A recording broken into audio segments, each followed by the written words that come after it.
জীবনে কিছু কিছু প্রশ্ন থাকে যার কোনো উত্তর পাওয়া যায় না। কিছু কিছু ভুল থাকে যা শুধরানো যায় না।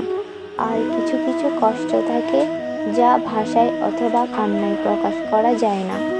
আজকাল তো মানুষ অন্যের কথা দূরে থাক, কান্নাটাকেই বিশ্বাস করে না। তাই সময়ের হাতে ছেড়ে দেওয়া ভালো। সময় এক থাকে না, সময় বদলায়, আর সেটাকে আমাদেরকেই বদলাতে হবে। যে ঠকে সে কাঁদে, যে ঠকায় সেও একদিন কাঁদে। শুধু সময়ের ব্যবধান। কাউকে ঠকিয়ে নিজেকে কখনো বুদ্ধিমান ভেবো না। সময়ের ব্যবধানে তুমিও একদিন ঠকবে। বিদ্যা সহজ, শিক্ষা কঠিন। বিদ্যা অবরণ্যে, আর শিক্ষা আচরণে। রাধে রাধে, হরে কৃষ্ণ।